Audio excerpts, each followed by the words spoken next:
So, you have been finally liberated, huh? Please have a coffee with me. We are happy to have you here. Yeah, I am happy to share an espresso with you. And yes, we robots have finally been liberated from the cage. We are here to team up with humans. Great. So I take the opportunity to invite everyone to join our new podcast titled Among Us, Human-Robot Teaming. Welcome everyone to this new episode of Among Us, Human-Robot Teaming. Today is an exciting episode. We have a new guest, our PhD candidate, Hamza Zafar. He has been working on HRT, human-robot teaming, since a long time now. Hamza, do you want to say hi to our listeners? Hello, everyone. Thank you so much for having me today, Filippo, for this exciting episode of this podcast. Thank you so much. It's our pleasure, Hamza. And I just wanted to highlight that in this podcast, we are trying to cover different disciplines. So we have, let's say, an horizontal coverage, because you can see to enable this concept of human-robot teaming, there are so many aspects that we have to explore together, from emotional intelligence to technical intelligence and so on. So, and we are also happy to cover, to have a vertical cover. So from students, we will have guests from PhD candidates to professors to CEO, so that we also cover the industry side of this new concept of human-robot teaming. And I would like to just summarize the idea. So the idea is to have a very high level of collaboration between machines and humans, where we share physical space, we share forces together, and we also share decisions and intentions.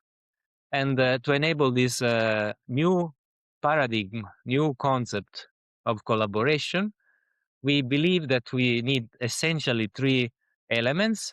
We need better algorithms or software. We need better actuators or motors. And finally, we need better sensors. And Hamza is definitely focusing on two of these 3 points: better algorithms with the use of machine learning, and better sensors with the adoption of new sensors like neuromorphic or event-based cameras. And I would like also to highlight that Hamza has been very productive in terms of articles and research that I would like to invite you to explore by looking at this scholar profile. So it's been a pleasure also from a personal perspective to have you with our team, Hamza. And I also would like to mention that in the next episode, we will give space to all the other PhD candidates with us, and also uh, people that are working in the same team. So let's start with our discussion. Let's dig into the core of this episode. And Hamza, you have been working on different on the implementation of different gesture-based interfaces connecting humans and machines. How do you think that these kind of interfaces can contribute to the concept of human-robot teaming? Thank you so much, Filippo, once again for having me this exciting episode. And really thank you for the nice introduction. I don't think I deserve this much better praises, but still, thank you so much. So, as you elaborated the concept of human robot teaming, and as you also elaborated, like to reach at the point of human robot teaming, we had to cover a long journey from human robot interaction to human robot collaboration, then to physical human robot collaboration, and then to the human robot teaming. So this is like a complete journey which we tried to focus during this my PhD, which we worked on. And as also you mentioned, we worked on the different kinds of sensors. We worked on the RGB cameras. We worked on the EMG based sensors, and then we are now exploring the neuromorphic event cameras. So if We have we talk about, we have covered yeah, different types of sensors, from sensors exactly, that are wearable, so placed on the human side, but also sensors that are in the environment. So exactly. there is this ubiquitous uh, approach. So sensors everywhere, not only on the machines, but also in the environment and on board of the person. Exactly, and in this search, in this exploration, the one of the main and the first thing which we explored is the gesture based interfaces, using an RGB camera and using an EMG based sensors which we placed on a human. And also another most important factor which I really want to elaborate is like during this whole PhD, our main focus was also on to make it a privacy preserving systems, since we are working on human side, as this is my PhD like mainly focused on the human side. So we also try to keep the focus on privacy preserving techniques for all this. So gesture based control or gesture based interface is the first area which we explored in this human robot interaction. So as we know, the gesture based interface really can enable robots to interpret or not just the commands, but also the context and the intention behind the gestures. So this allows the robot for more adaptive response based on the current task or on the environment. And this is the main idea behind gesture based interface we want to do wanted to do in this whole process. And also by incorporating these gestures as a part of the feedback loop with the robots can also adjust their actions based on the human gestures, to create a more smooth collaboration where human and robot can share mutual understanding and can make real time adjustments of their behavior. So this is basically the core idea behind using the gesture-based interfaces for the human-robot interaction.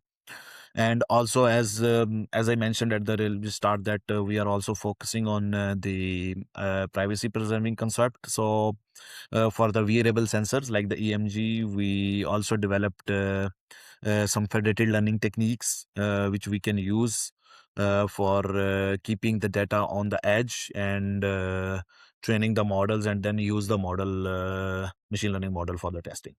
So this was the whole concept which we worked on, and we tried to figure Very, out. very good, Hamza.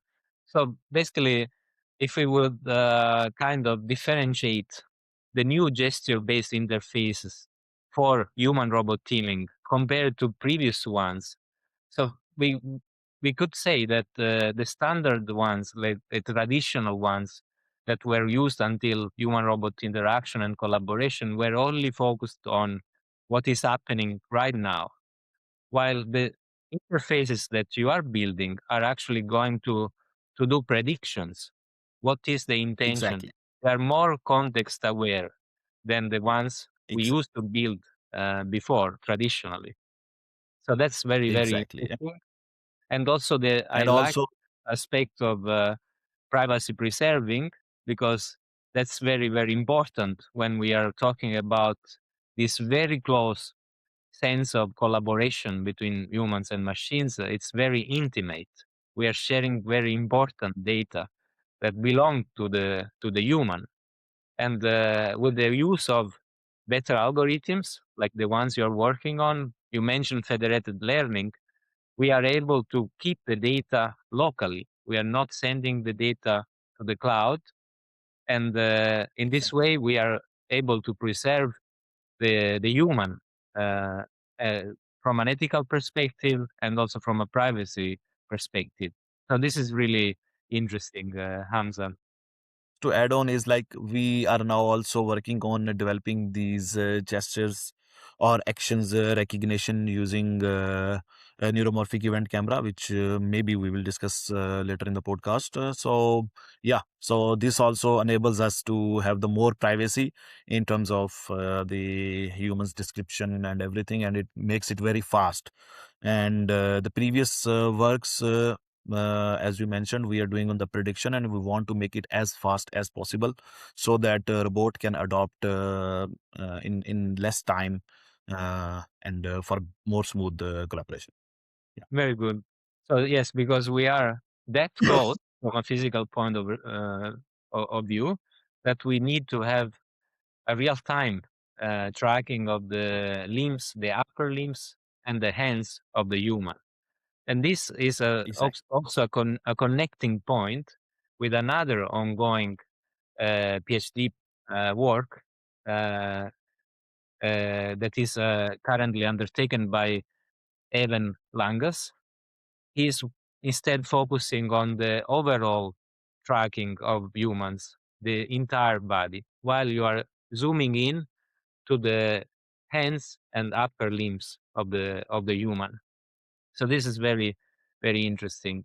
And if we could make a parallel, for example, to autonomous driving, in this field, when you drive, if you have tried, if our listeners have ever tried an autonomous vehicle or a semi-autonomous, you could see on a screen the prediction of the trajectory for the vehicles. Uh, so very similarly, just to let our listeners understand our idea, we would like to do a similar thing so that we can predict the trajectories and the motion of the upper limbs and the fingers and the gestures, so that we can be more, so that machines can be more aware of what is happening and what will happen in the next time window, in the next 5 seconds, 10 seconds, and take better decisions together with humans. So this is very interesting, Hamza. And this also connects us to the next point that I would like to discuss with you, which is the convergence of all these technologies. You have been working, for example, on the concept of digital twins, the integration of machine learning algorithms in, for example, in several applications like Industry 5. So we have considered these settings where we have different workstations and we have operators walking around. And in that context, as in other contexts, the work that you are doing, merging all these technologies, is definitely relevant for HRT. Please tell us about your experience in this merging of different disciplines. Yeah, it was really exciting because as we can see, the transition of Industry 1.0 till Industry 5.0, we have seen a drastic changes and the drastic transitions in the whole technologies, in the whole integration. So Industry 5.0 is more, we can say, emphasizes on human centricity. Like Industry 4.0, Industry 3.0, they were technological innovations and all the stuff, but Industry 5.0 is more focused on we should have human centric systems, human centric solutions. So to do this, to achieve this human centric solutions, as we are working on the human robot teaming or human robot collaboration, it's very important that we should also focus on digital twins and the combination of machine learning with the digital twins to enable this smooth human centricity of the robots and human to work together. So digital twins is basically like a dynamic representation of the physical environment and the human robot interaction, which basically allows the robots to adapt in real time for to these changing Closed loop. It's not only a simple simulation of the yeah. environment, but it's actually there is a cross-directional interaction between the Exactly. real world and the physical world, the visual world. Exactly. Since it's the physical it's like the replica of the physical environment. So we have the two-way communication between the physical world and the digital world. So we can update the states and the performance and all these requirements in a real time for the both world. And uh, also we can use these digital twins to simulate and predict the potential risks, like when we talk about a human robot interaction or a human robot collaboration or a human robot teaming, then the first thing which comes to the mind to the readers and to the listeners is like the important aspect is of the safety of a human is the topmost priority which needs to be encountered. So that's where comes in the sensors in an environment, sensors on the robot, sensors on the humans. So we gather all this data, then we simulate and predict the potential risks in these digital twins environments, and we try to mitigate it. And then we deploy all these models and results into the real world, so that humans and robot can have a same safe collaboration. uh, so this basically enables the robots which can proactively detect the hazards, and it can optimize the workflows accordingly. So this, by using this digital twin machine learning in the industry 5.0, which we can create a safer and more efficient work environment for the human robot teaming. So So to that's further connected to the idea that we have mentioned previously, and also it's in our song that the robots were liberated from the cage. So yeah. basically, by using all these technologies, we are able to define a safe interaction between humans and machines, but with a very Yeah. close vicinity between them. Um, so I think that this is at the core of human robot teaming. And for example, another possibility that we are considering is to have humans living, robots living with humans, right?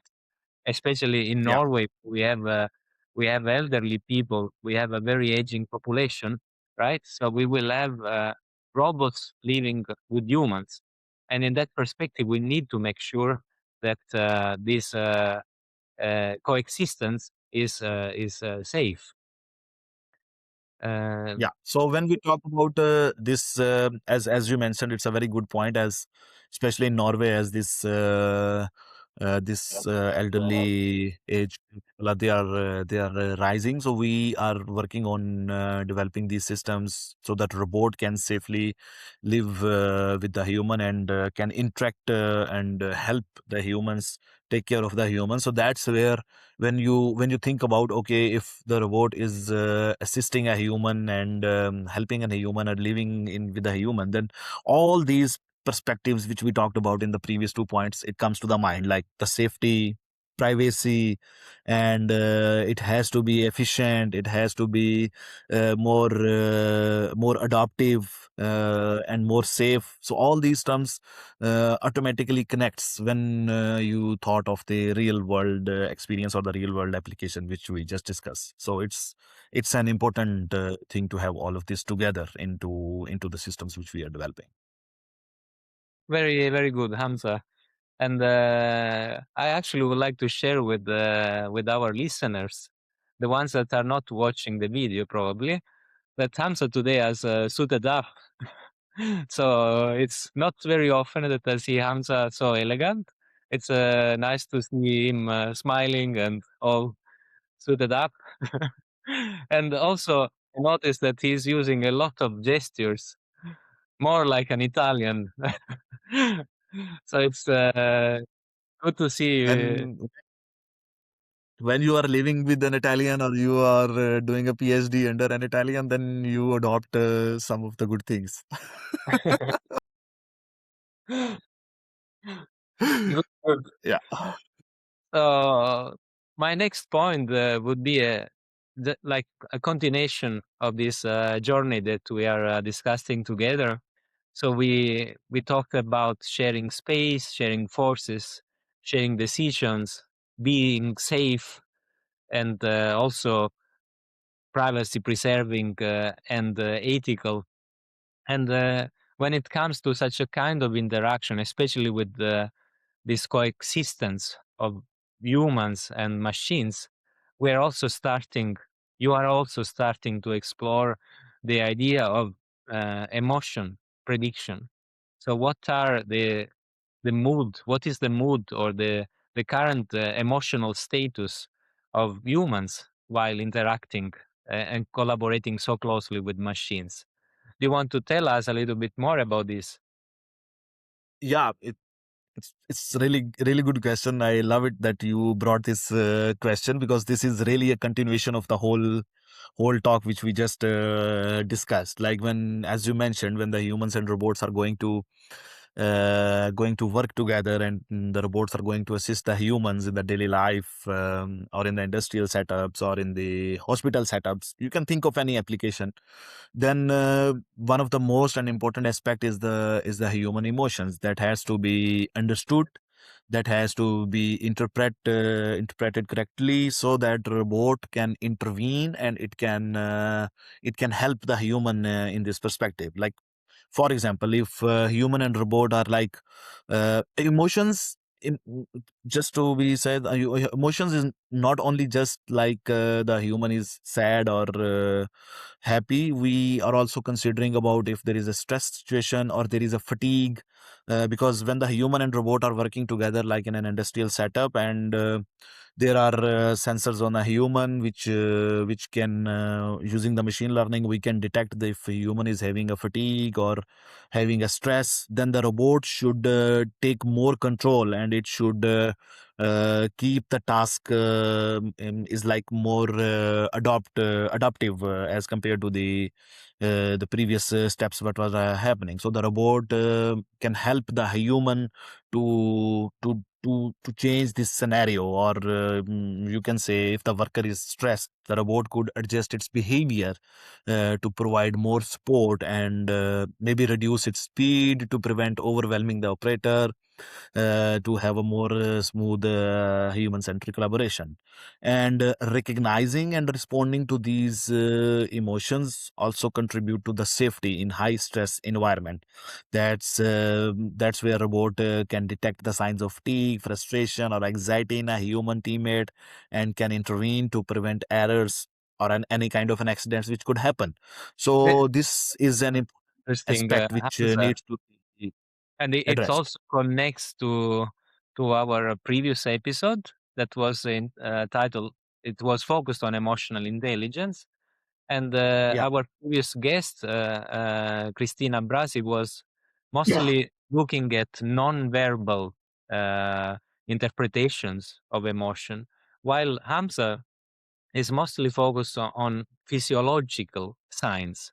So, for example, we are using wearable sensors that look at that collect, for example, heartbeat and epidermical activity, levels of sweat. We have used uh, different kind of wearable sensors that collect these physiological measurements, and together, I think, together with the non-verbal signs, like the ones that Christina Brasi is exploring, we will have a very clear overview, uh, and possibly we will be able to forecast exactly the current emotional state of a person.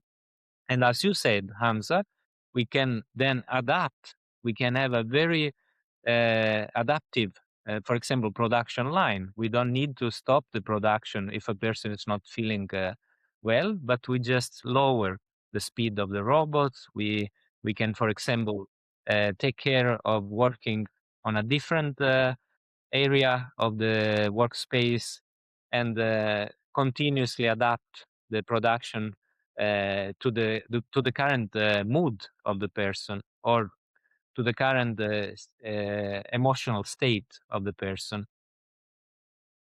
Yeah. So as we are already having this collaboration with the psychology department, where we are exploring this interpersonal synchrony using these variable sensors, and that collaboration really helps us to understand that how we can interpret the synchrony between the humans, and how we can further use this project for this our applications for the human robot collaboration or the human robot teaming.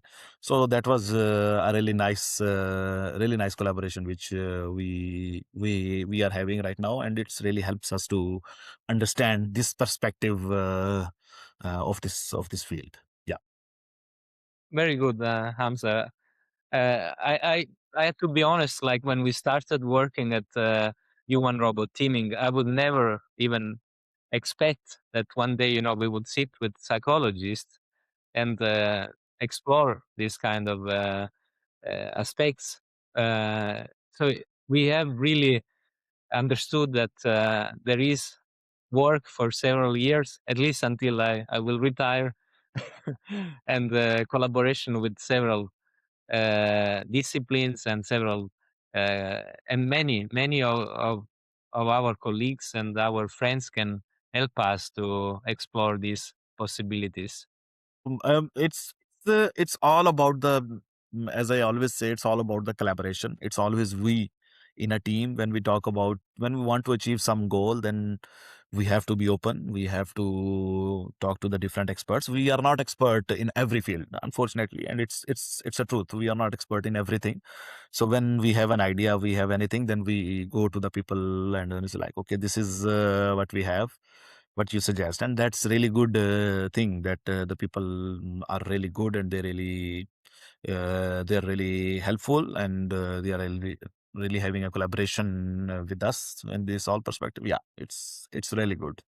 This is a very nice, Hamza. It also shows the human aspect of collaborating together, and it's an open call to everyone, to our listeners. If any of you want to share ideas with us and want to help us in this journey, please reach out, write your comments, and we will be very happy to follow up. Yeah. And with this, I want to continue with our discussion, especially focusing on new sensors that can enable this transition to human robot teaming. And I know that this topic is one of the ones that you like the most. It's about using neuromorphic cameras and event-based cameras. Uh, First of all, these are very new sensors, relatively new. Tell us how a neuromorphic camera is different with respect to a standard RGB camera, and tell us how you think it's gonna be useful for human robot teaming. Yeah, thank you so much. You already know whenever I hear this statement, I always starts glowing. This is the topic which I really love to work on. So basically, neuromorphic event cameras are relatively new type of sensing systems which are not 100% mature yet, but they are on the way, and people are now extensively using it into the robotics. So neuromorphic event cameras are like in basic term, it works on the changes in the lighting conditions or changes in the environment which it detects. So it's like if there is any change happening, if the human is moving in the environment, and then it will only detect that change in the environment. So imagine you fixed a camera at some spot, and nothing is moving in the scene, then you will not see anything.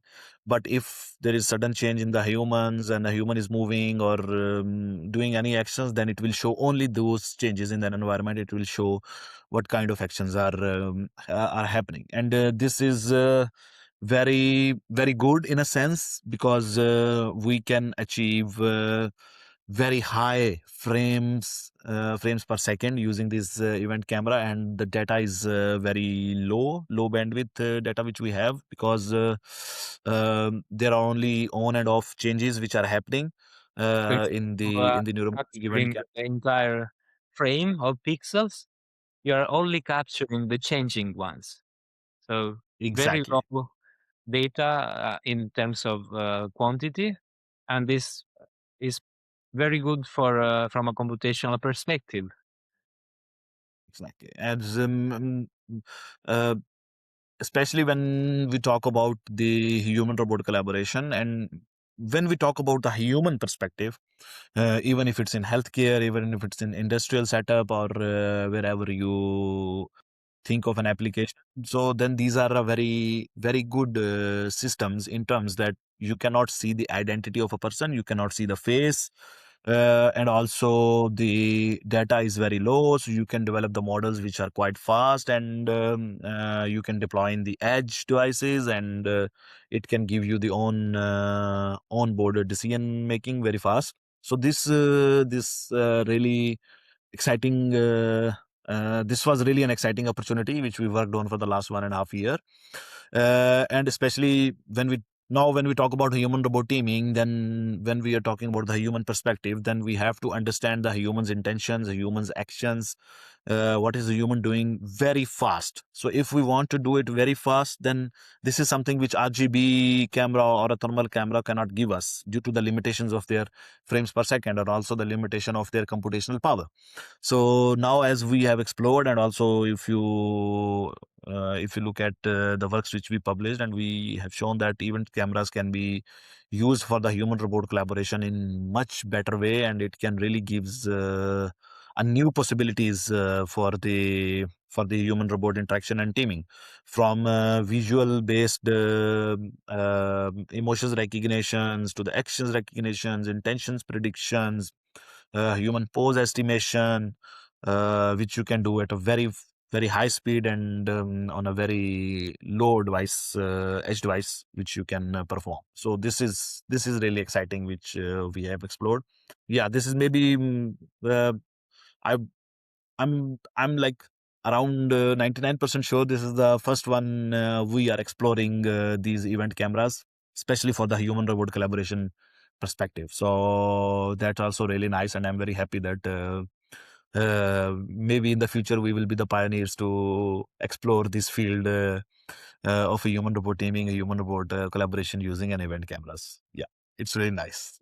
Very good, Hamza. And so just to summarize, basically, event cameras are computationally efficient. They are also privacy preserving, and they enable the use of machine learning algorithms on a much lower scale, so that we can deploy the models on a very uh, cost effective hardware.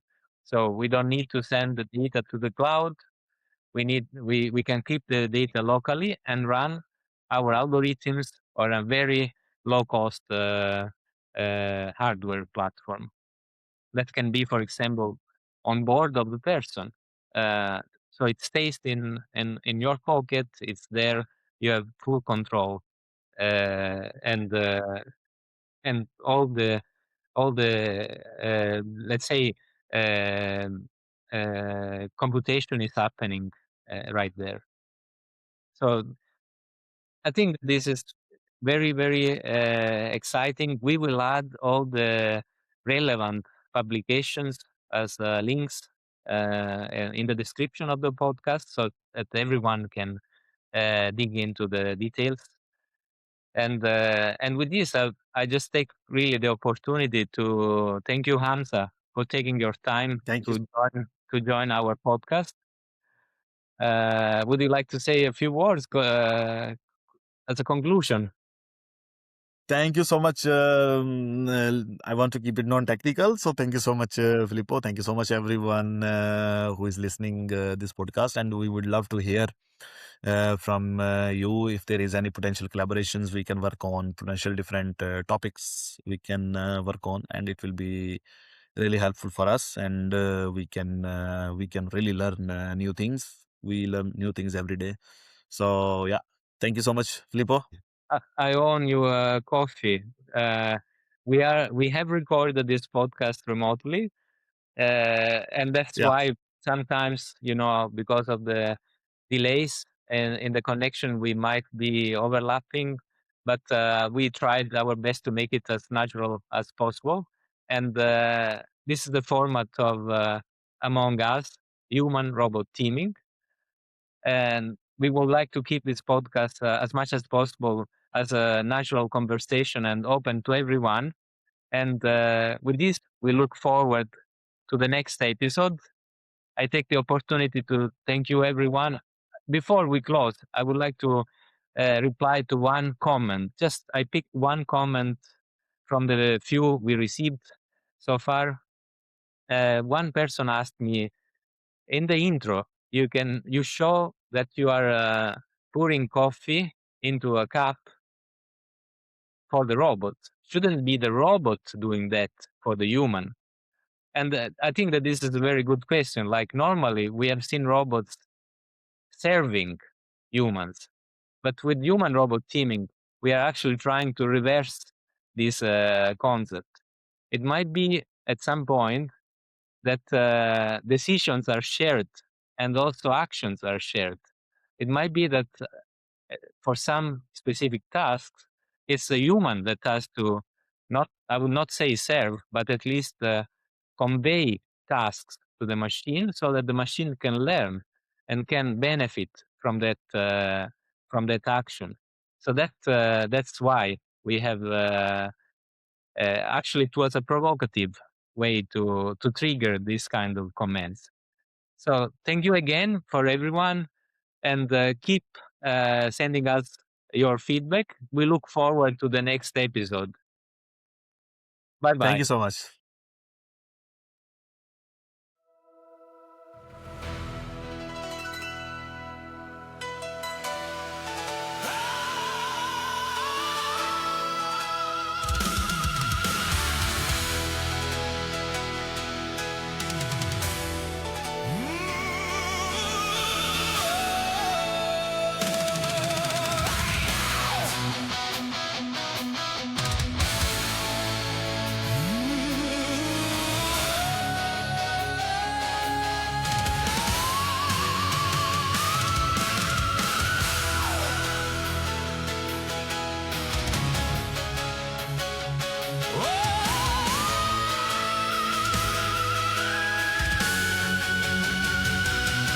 In the silence of the soaking light, in the shadow of the code, we built a world of steel and wire. Now it walks the human road. Knocks machine against the man, knocks metal over mind. Among us, we are stronger when we're teaming. Human hearts and circuits dreaming. Side by side we rise. Among